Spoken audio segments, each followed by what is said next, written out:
I'd like to bring my two panelists, Ashish Sharma with Waste Management and Rick Castro with Par Pacific, to come on up, and we'll get right into this. Thank you. Rick's got to get his water first, though. So last year when I got to be up on, or last June when I got to be up on stage, someone in the audience was commenting on socks. So this year I decided I'd go bright blue. Last time I had these crazy socks. These are kind of crazy too, just a little different. But hopefully they'll stand out and everyone will add some more stuff to comment on. So thank you. Welcome everybody this morning. Again, welcome Ashish and Rick. Let's just start out with a quick introduction for both of you. Tell me a little bit about who you are, what you do, and what company. We'll start, Ashish. My name is Ashish Sharma. I'm a digital manager at Waste Management. Been associated with this industry for 15 years now, working for companies like IBM, Deloitte, and Oracle. I also volunteer my time for as being a technical judge for awards like Reggie Awards, Golden Bridge Awards, and Software and Information Industry Association's SIA Cody Awards. All right, so great, thank you. Rick? Good morning, Rick Castro, CIO for Par Pacific Holdings. In my career, I've had the opportunity to lead organizations through several business and system transformation initiatives, currently guiding my, current company through a asset acquisition, digital transformation, and automation opportunity initiative program. So glad to be here and look forward to the panel. Great. The other part that I know is you got to have the all Houston, Texas panel on here. So this is pretty good. I was joking with Ashish yesterday. We should have to actually wear Texas socks or put the flag up here or something like that. But we won't get into all that with you. So our topic today is driving digital transformation. And if we think about the themes we started to talk about last night and stuff we're going to continue to hear and discuss today, and Rick already mentioned it, and Ashish's title ties into it. All of our companies are going through some form of digital transformation, and it's really shifting the technology landscape. It's putting pressure on our organization. I think the stream focus on innovation and leveraging technology to drive business outcomes, and I think they're really changing the role of IT leadership and enabling where we're trying to enable major business transformation. So I'm hoping we can share some of our stories around that today and take a few questions from the audience. Just have a little bit of fun with all of that. So to start off, maybe click. No. There we go. There you go. Wanted to use some stats. Whoops, too many times now. There we go. From the 2018 State of the CIO survey, kind of get your guys' perspective on some of this, the changing landscape. And this is called Walking the Innovation and Operations Tightrope. We're all being charged with these innovation type things, and at the same time, we've got to maintain operational excellence. And according to the survey, 88% of the CIOs say their role is becoming more digital and innovation focused, yet 73% say it's challenging to find the right balance between innovation and operational excellence. So Rick, what do you think about those stats there, and how are you managing that balance? I would say the first one, 88% of the CEOs say that their roles are becoming more digital. I would agree with that. Between the C-suite and the board, what they hear is digital transformation. They look to you as a technology leader for the company, so they're looking for you to help guide the organization through transformation initiatives that would drive a lot of value for the company. So I would definitely agree with that piece of it. How do you find the right balance? It is extremely challenging. How do you deliver value from known initiatives and technology that you've leveraged in the past versus leveraging some of the new disruptive technologies that are out there? I mean, it's a challenge on which route do you take in terms of old versus new technology. So something that we deal with every day. Okay. Ashish, what do you think about these stats? So what I would do, Ken, is yesterday in one of the keynotes you had mentioned about talking stories. So I'll try to do that so that our audience understands what I'm trying to talk about. Late 90s, early 2000s, Sears did not see Amazon as one of the disruptions, and we all know where they are today.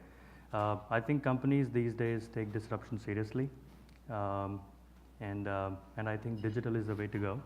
It definitely is one of the things that executives are focused about. An example again is, I'll take example of Walmart, right?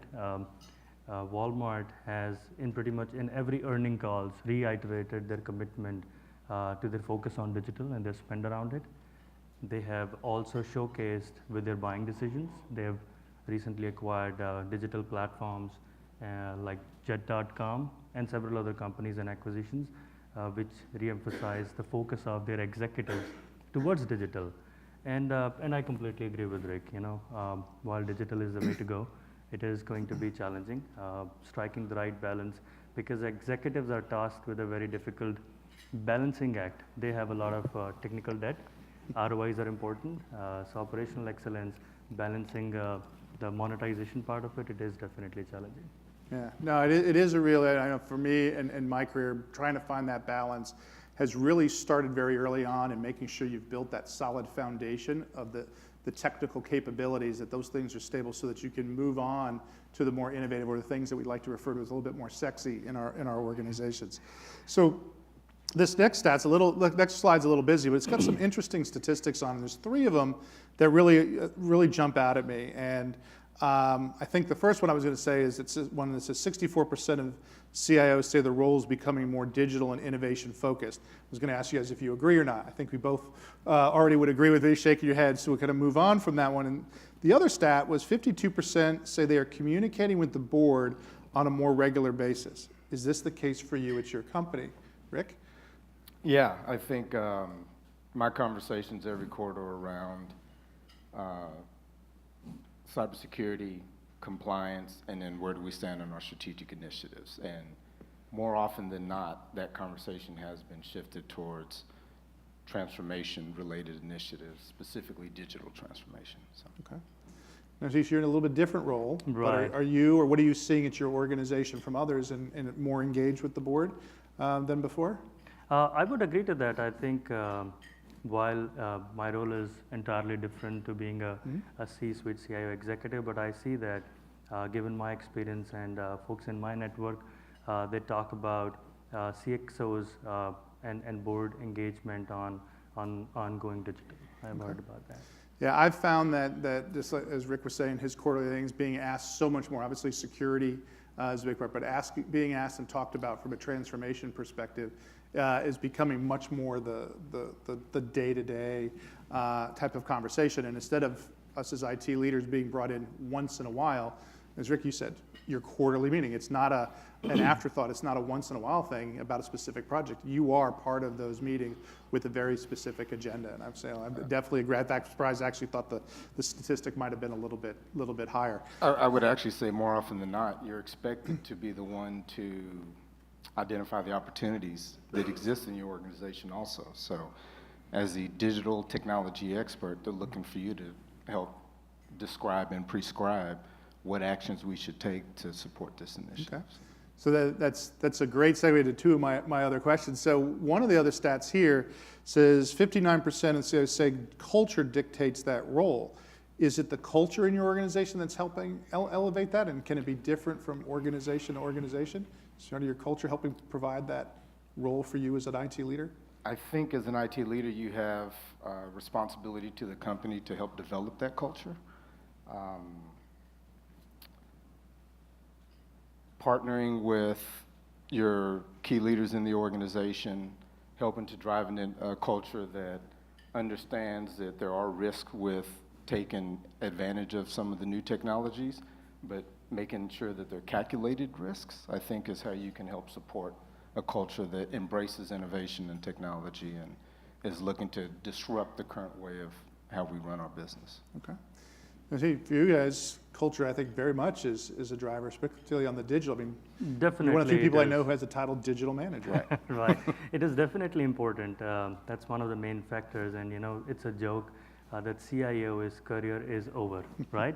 I think they're paving way to CDOs, and definitely there are business leaders moving up the chain into a digital role, having their technology supported by people like me. There may be business leaders sitting above at CXO levels wanting people like digital managers to help them with the technical roadmap. So I definitely culture is important. So I prefer adding the digital to my chief information officer title. Yeah. Chief information officer, chief information and digital And officer. digital officer, right. So, And so with security. that, what is we wear many hats as IT leaders. What are the right hats we should be wearing in this whole digital transformation thing? You can see from the stat here that the respondents came in all over the map. Is there any one or multiple that stand out to you? Rick, what roles are you playing in your digital transformation efforts at your company? I would say multiple roles listed here. I think innovation is one that I brought up earlier, right? The responsibility to identify how the business could use some of the new technologies out there and what should be included in our transformation roadmap. I think that's probably one of the key roles that I play. And obviously the execution of those initiatives is secondary to the identification of it. So. Okay, very good. Ashish, Yeah, I what do would you agree think? to that. I think I would agree to all of these, especially disruptive innovation. I think exactly for the organic growth and incremental revenue, disruptive innovation is important and a key. And to stay relevant, technology these days is at the core. It's required. You can't run the business without technology and integration. You know, we live in a very integrated environment. Yesterday's keynotes all talked about that, and security is a key. We know how important security is these days, so I would agree with all of them. Yeah, I agree. We got to play a role in all of this, but I think there's one missing, and that's educator. There's an opportunity here, as Rick, you said, the board was looking to you to know what was the right things to do, that there's a part where we have to educate. Now, it might be implied in a few of these, but I think that's a real opportunity that we shouldn't miss as IT leaders, is how do we educate not just our board and our C-suite, but educate our entire organization on where those opportunities are. We're expected to be the ones staying out ahead of the technology and what that possibly could be doing to drive the right business outcomes for our organization. I would have added educator onto this. So as we go forward, you know, we talked a bit here about digital transformation and the role of the CIO and are they doing it. It has a different definition probably for everybody. What does digital transformation mean to you, Rick, at Par Pacific? Quite frankly, it's how we leverage technology to build a competitive edge, right? We have a small business-to-consumer footprint in our retail business. Outside of that, we're business-to-business, so we don't have a strong customer-facing requirement. So internally, it's how do we lower our OpEx cost per barrel for the most part. Okay. Ashish, what does it mean to you? So to me, it means three things. One is creating a compelling and engaging customer experience, because that's very important these days. A lot of companies like Facebook and Amazon have taught us that. So creating that engaging and compelling customer experience through the use of digital technologies, be it digital marketing, e-commerce, social media is very important, it's key, as well as mobile technologies. Two, we talked about disruptive innovation. That's important for the incremental revenue growth, utilizing technologies like IoT, telematics, robotics, AI, ML, prescriptive and predictive analytics, so that we can reinvent the value proposition for our business. At the same time, third, which is also important, is digitizing or automating our internal processes. It's important because we need to focus on increased productivity so that we free up our business's time so that they can focus on more important things like clients, engaging clients and servicing clients. And that's what I think the industry is headed to in these days. Very interesting. No, it's both great answers. You know, I look at it, I mean, the digital transformation is kind of the buzzword. To me, it's about business transformation. Digital is just the tool of where we're going, and that's going to either happen for your companies, customer facing, focusing on customer experience and customer engagement. It's going to happen internally. How do we create that digital workplace and make our people more efficient, create new opportunities for how they do work to create that intelligent enterprise, or a little bit of what I talked about yesterday, the right size, know-it-all, agile enterprise. But it's going to happen on one or the other side or both for each of your organizations, and it's going to vary for every single company. So So with all that, Rick, you've been going through a lot of acquisitions, you started to say earlier, and positioning your technology environment for this transformational change. What is all that? What are you doing and why, and what's going on there at your organization with it? What we're doing is as we find opportunities in the marketplace, assets to acquire, organizations to acquire, we obviously have a pretty well-defined integration roadmap across not only our infrastructure, but even for our application side. We're constantly challenged with how to do it cheaper, better, faster, right? So as we obviously have legacy technologies in place, we're looking at we're actually doing an acquisition as we speak, and we've done some proof of concepts at our retail sites with SD-WAN and some of our remote terminals. We're actually looking at bringing this new field office into an SD-WAN environment, trying to leverage some new technology to integrate that office into it's a small office, not a lot of heavy bandwidth requirements, but we're trying some new technology to integrate them into our network. It's a challenge between doing what you know and the time it takes to do that type of integration versus leveraging new technologies and not really knowing what the outcome is when you have these small proof of concepts out there. So not every company goes through as much acquisition as you have and do that. What challenges has that really presented for your team, for staying ahead of these technologies? You had to bring in other staff, retrain. What have you been doing to manage that? Well, we have a pretty lean staff, so it is a challenge. Fortunately, again, it goes back to culture. I think within the IT function, we do have a culture where, we do want our teams to foster creativity and innovation and understand how those new technologies can help out our business.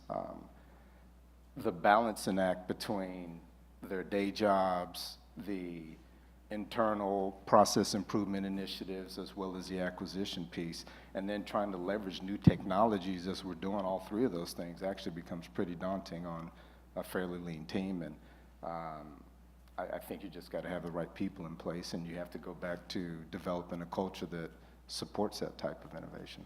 Okay, very good. So Ashish, Rick has brought up a couple times in there about the different technologies and things, and when you were just talking about what digital transformation means, you rattled off a whole mouthful of things.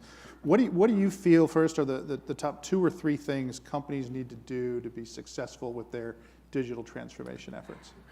So in my opinion, I think every situation is unique. I think it's a general conception that people look at famous things. They look at, Amazon, it's a success story. Facebook, it's a success story, right? Let's just copy that. I think every ask, every need is unique, and people need to realize what they need, right? And then put a strategy around it. So there's no general or generic way. It's a very good question, but I really there's no prescription for this particular need, in my opinion. So I think it's very unique in different ways.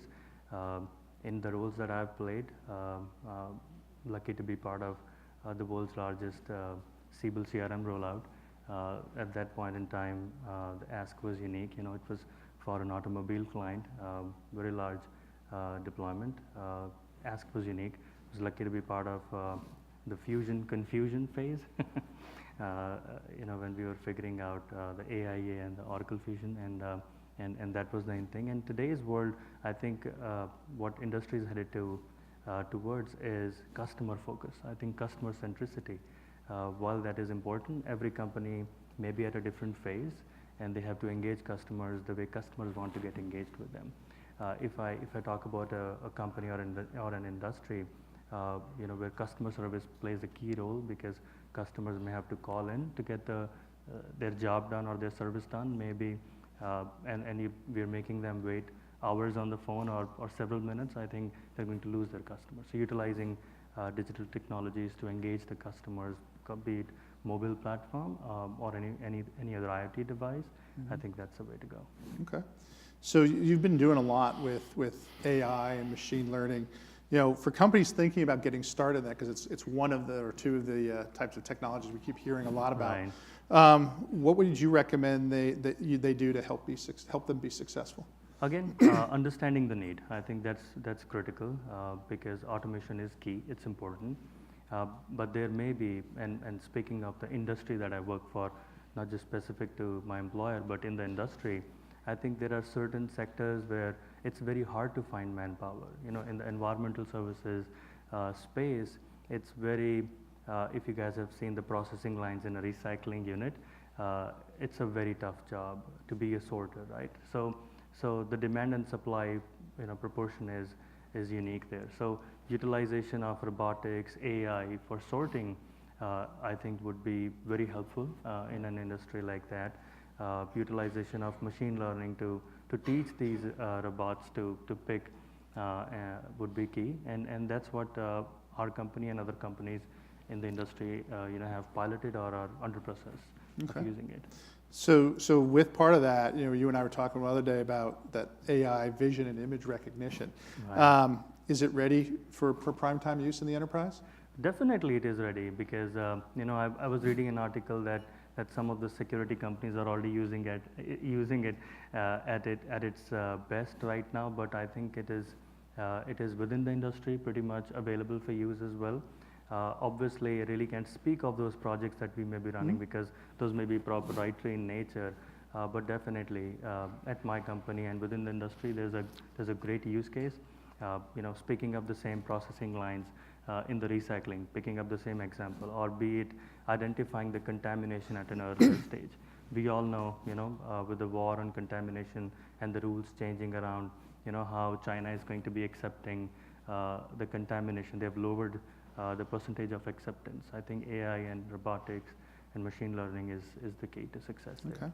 So with all these technologies you're hearing us rattle off, and some that you heard Glenn and Isaac mention yesterday, it's a big part of this innovational challenge we're focused with at our organizations, which means we've got to stay ahead of these emerging technologies and understand what they are so we could talk to our board, as you said, Rick, work with our teams, decide what the strategy is for our organizations. What techniques or strategies are you using to stay current on these emerging technologies and trends? Rick, what are you doing? I think there's a couple things, right? I think your integration partners obviously have a wealth of knowledge available to them, so they should share that with you, and you should inquire about it. I think the peer-to-peer networking is extremely valuable. You understand where others are with their transformation journey, where they've had success and where they've had failures at, and obviously you do your best to try to understand, how your organization fits against that and try not to replicate some of the same problems.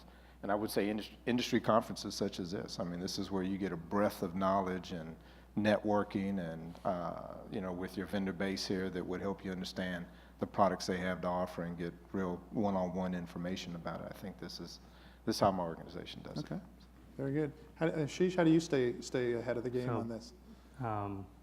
So you meant apart from coming to the ET Exchange? But apart from coming to this conference, which is great for which is great. learning about all that, what else do you do? Definitely. So what else what we do and what I've done in the past life in other companies is, I think innovation, you have to be the leader. You have to really adapt and embrace the new techniques and technologies while staying grounded. You have to understand the need, and once you identify the use case, yesterday you talked about prototyping, piloting, MVP, come up with a low-cost initiative, try it out, and there's no harm in trying because it may eventually be the cost of learning. It's not going to be the sunk cost, and you might as well, come up with something that would eventually benefit the company either by reducing cost or by increasing revenue. So I think the leaders and the culture really plays a big part and a big role in it.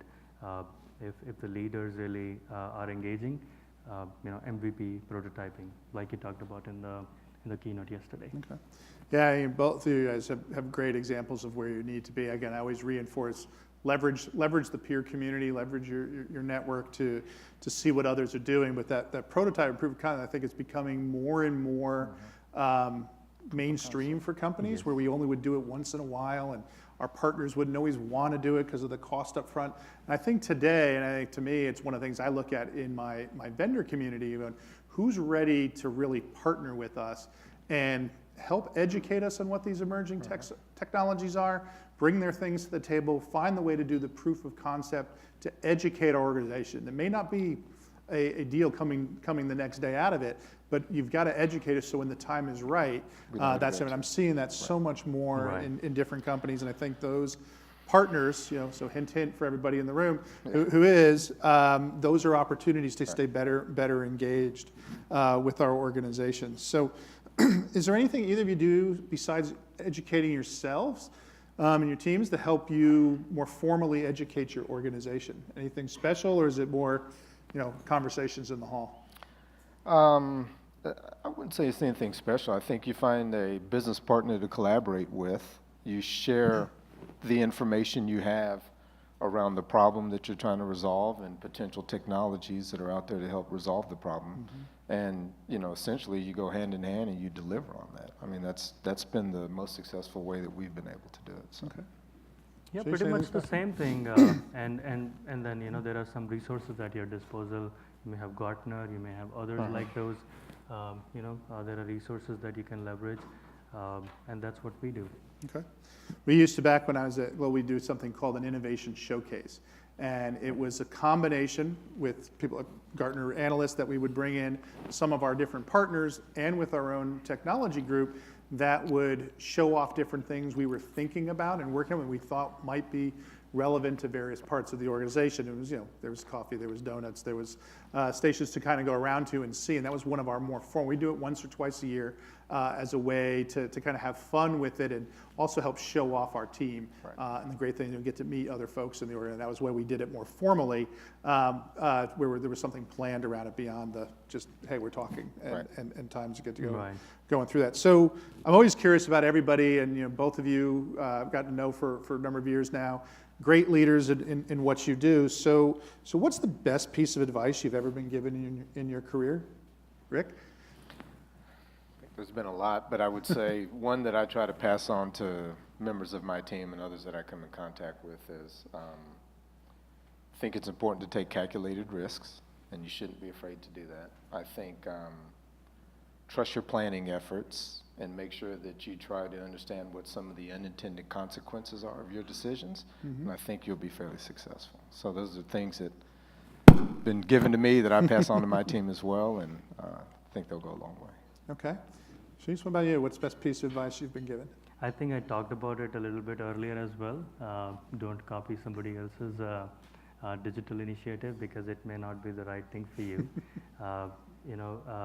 Because be it with millennials and folks coming up, I think Apple, Amazon, Facebook, they just look up to that, and then they would join your team and they'll come up with ideas that may or may not work for you. But give them the sandbox, let them try and let them learn. But you should be having appetite to kind of absorb that. So I think every need is different. Don't copy somebody else's digital initiative. Okay. Right. So I think for going forward at this event, Spencer, Phil, you need a tally board of how many times somebody on stage mentions Amazon, Apple, Facebook, Uber, everywhere. And Amazon is clearly leading it. Sheesh, you've done it twice in ours, and we had a few times in the session yesterday. But I guess it kind of reinforces it. We think about an Amazon being so customer, the transformative things that they do, we all try to emulate that. There's got to be something to it as we think about the customer, because I'm willing to bet 90% of the people in this room, if not 100%, are often buying things through that, maybe more than we should because it's so easy, and they know exactly what we want before we want it. So we talked about the best advice. What's the piece of advice you wish someone had given you earlier in your career that you never got? You had to learn the hard way. We wish someone had told you before you became CIO, Rick. I don't know. I think it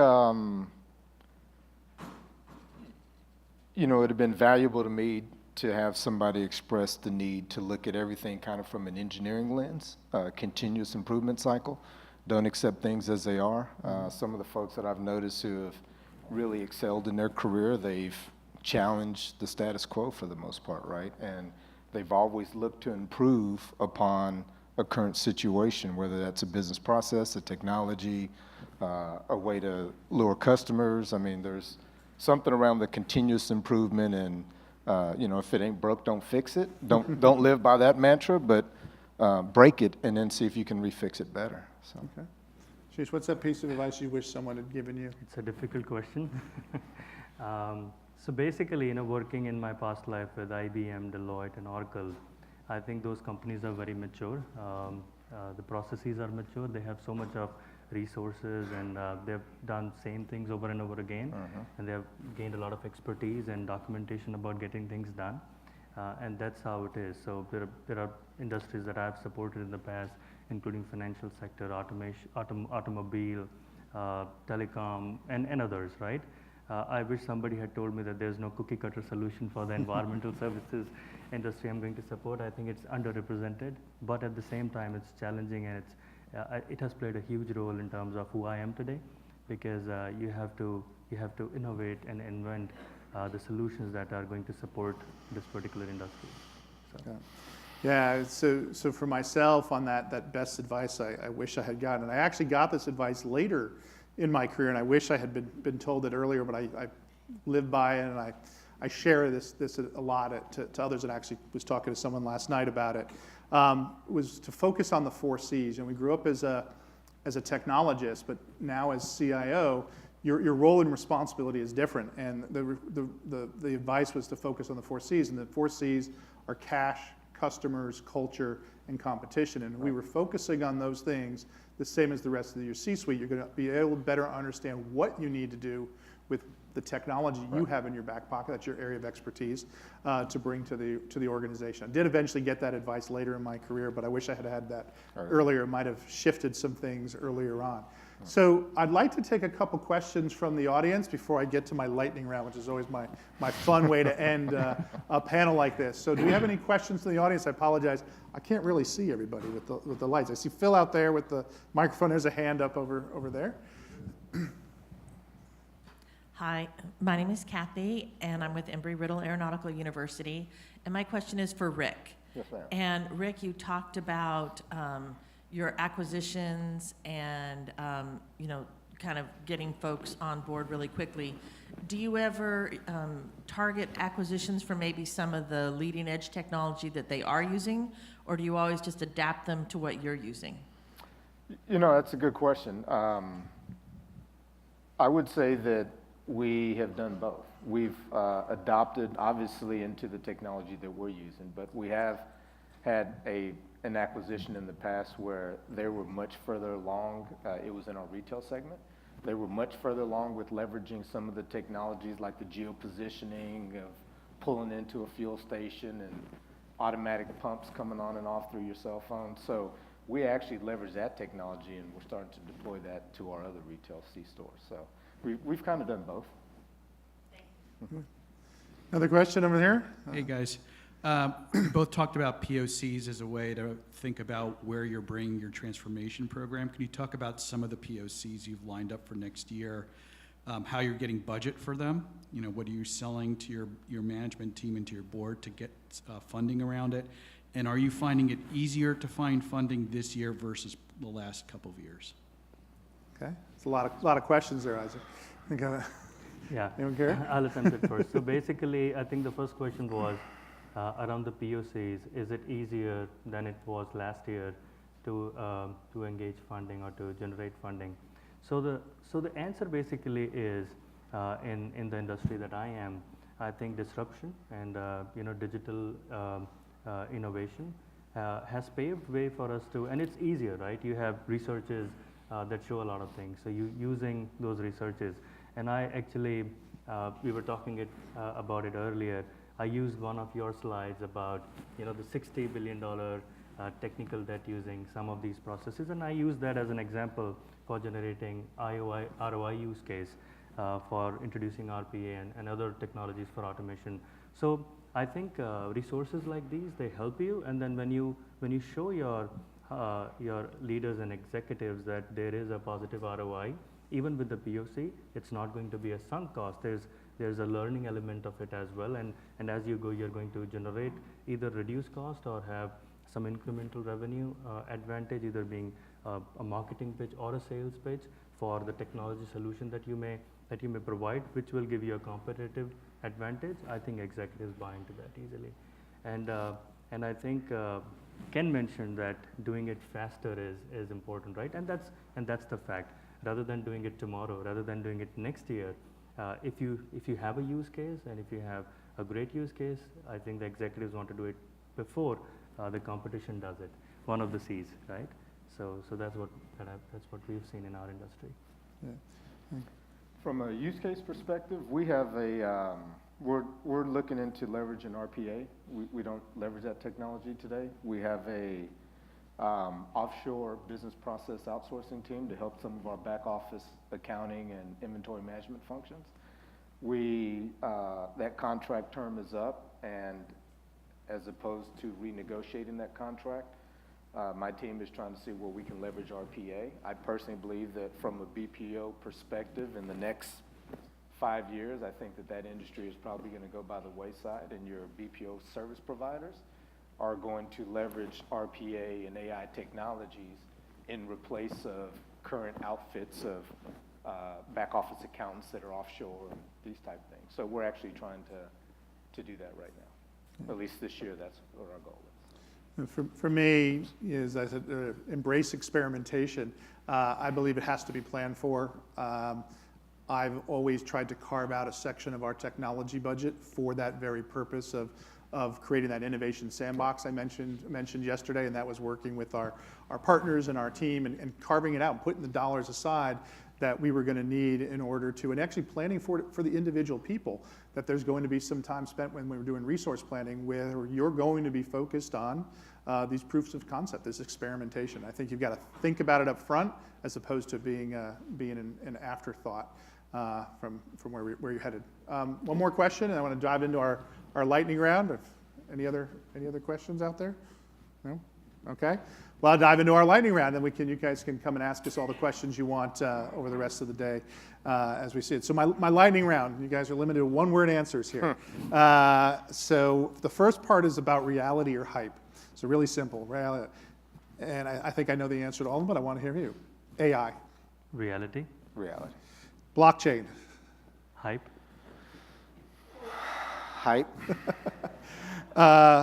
Augmented and virtual reality in the enterprise. Reality. Reality. Okay. RPA. Reality. Reality. All right. You're very adamant about that one.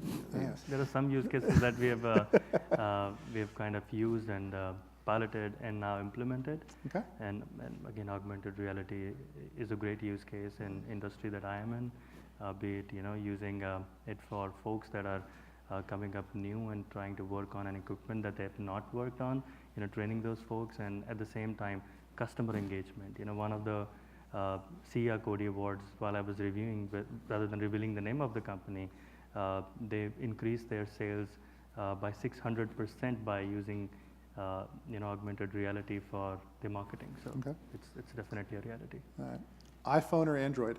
Android. iPhone. Cats or dogs? None. Dogs all Dogs. day. All right. What superhero would you be? Oh, My daughter's on a Black Panther kick right now, so I have to say Black Panther. All right. I don't know. That's a difficult question. I wish, All these things we've talked about, and superhero is the difficult question. Come on. Stump the stump. I don't want to be a superhero. I just want to be a common man, and that's hard because it's too hard to be a superhero. They wear underwears on their pants. So I figure with all the and fly technology around. things you do, Mr. Digital, That's Man, you awkward. go like Iron Man. Iron Man, yeah, I agree. Okay. Cake or pie? Cake. Cake all day. What technology trend do you believe will have the biggest impact in 2019? It can't be one of the ones we just talked about from a reality or hype perspective. Oh, I got them quiet. We have not talked about. We talked about pretty much So everything. you talked can't about answer everything. AI, you can't answer Right. blockchain, AR, VR, or RPA. So I like took 4 things out of Right. off the table.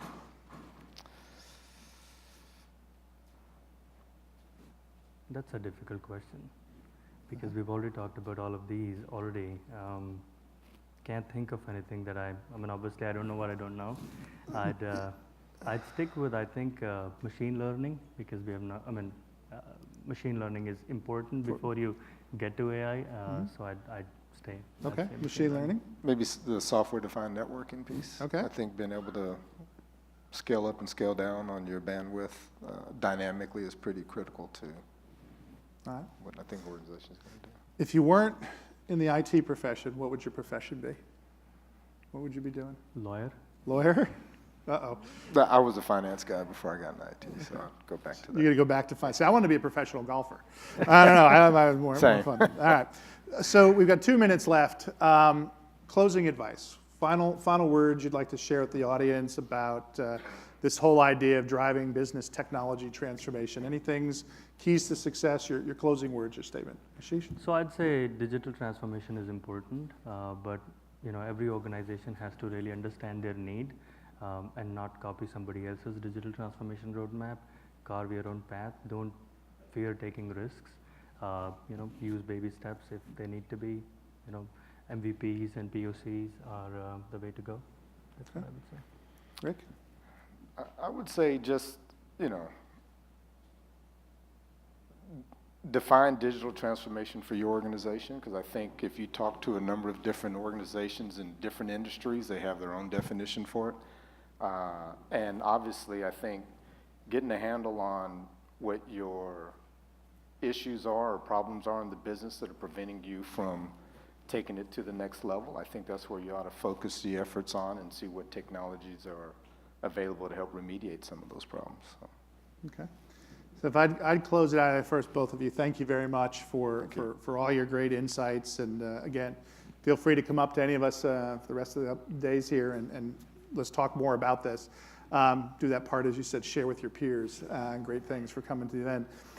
For me, a lot of it is really understanding how technology impacts your industry, and also being able to step out of your industry and look and see what others are doing. One of the best things that I had ever done with my team around that, it kind of relates to one of the things you were talking about, Rick. We did a mobile payment application at the gas pump to engage it through our mobile app and pay. And we looked and we went and visited Starbucks and modeled a lot of what we did after their mobile app and customer experience. But the other big part of it is focus on the business outcomes. For reality, I mean, and this is hard for all of us who've grown up as technologists. No one in our business really cares about the technology. They care about the business outcomes that the technology is going to enable. It isn't about the technology. So don't get hung up on the technology specifically. Get focused on the business outcomes and let the technology come in to support that. So with that, thank you very much. Thank you for your questions. Thank you, Rick and Ashish. Thank you for having me. Look forward to a great rest of the event. Thank you. Thank you. Thank you.